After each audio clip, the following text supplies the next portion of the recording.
George Foreman experiment. Well, not really. What I've done is I've lifted up the bottom of the George Foreman by it's a pot plate, it's a plastic one, it won't melt. I mean, it shouldn't get hot underneath there anyway. So any melted butter and cheese, I put the cheese underneath on the slice of bread and then put butter on top. So when I gently put the George Foreman down on it when I've turned it on, it should basically melt the cheese, melt the butter through the cheese onto the bread, and you shouldn't have too much butter running off the George Foreman. Anyway, I'll put the other sheet on top, sheet of bread. We might get some butter running off it, so to think. Ooh, oh dear.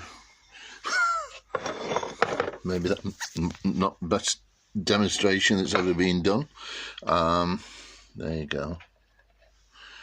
Right. I'm going to put this down now.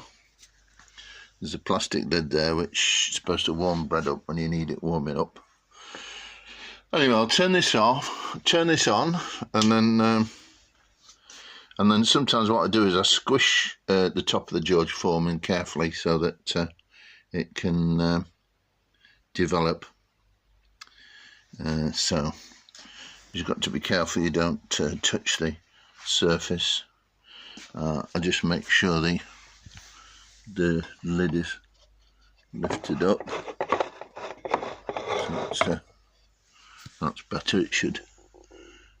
That looks like it's not sloping down, so I'll press this down. And that's the problem. Anyway, so this might be the worst toasting demonstration ever. I could get sued by George Foreman. I hope not, though, because they are excellent machines. I mean, you can use them more carefully than I do. Cook all kinds of stuff on them. The possible exception of salads, and you can obviously toast salads if you want. Or trifles, I would have thought. And they're good and easy to clean up as well because they've got a non-stick surface. Anyway, I'm stuck holding my camera now. I sometimes just slightly squeeze it as the warmth. If you get the right percentage of bread and cheese and butter, you know, you shouldn't get too much mess really. It is in a slightly down position, so ideally could get a wooden spoon or something. I should have prepared all this in advance really.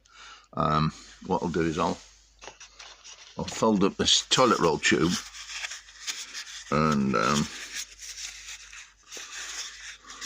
I mean, see, that just lifts it up slightly, and it shouldn't cause any harm. There I look, it's lifted it up, and I've got my plate ready. I probably can't squeeze it down much, but should be underway now. Anyway, so this is Betty Tiger's hairdressing salon. I'll just show you around the salon. This is the back of the salon. We need tidying up a bit really, but I'll show you around the salon while we're toasting. I'll show you the unique pictures that we have here. This is a result of putting hair dye and bleach on unwanted photographs. Something that we've done a lot of. This is a picture by Phil, who's a really good artist. He's slightly eccentric. He uses bits of cardboard, but people really admire his paintings. I can show you one that's framed actually, so that you realise that it's not just somebody just paints abstracts on cardboard, much as I think is a very admirable picture, that one.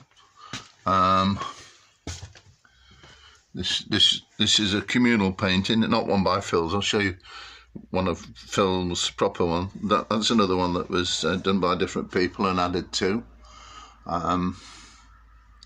the panel in the corner, that was a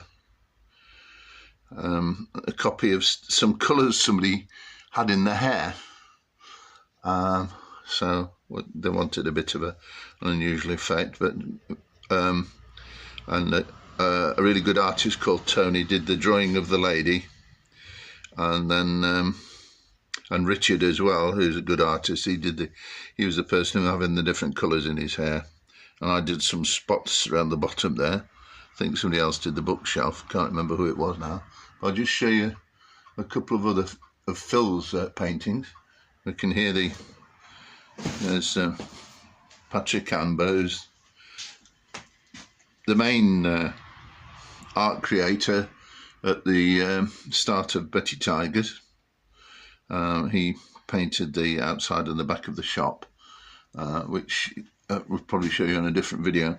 Yeah, here's one of Phil's framed paintings. It's the centre of Sheffield. There's a bit of reflection in it and everything, but I think it's and he does his paintings in about an hour.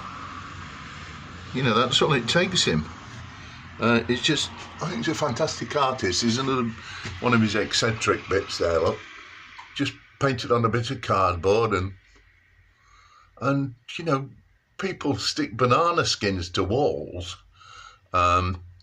If you look it up, you'll know I'm not pulling your leg, but sells for £150,000 a banana skin stuck on with gaffer tape onto a gallery wall. I mean, what's that all about? That's a tram going by the way. I mean, I just think it's utter silliness. This is a self-portrait of Phil. This is a painting I bought for £9, a framed painting, and it's an original, and it's at the Sheffield Wednesday Stadium. Sorry about the reflections. And it's 1956, which is the day after, well, not the day, the year after I was born, so I was 1 year old. So I wasn't taken to the Sheffield Wednesday matches that early, but I'm nearly 70 now, so I've started to, well, I've been in quite a few intervening periods before.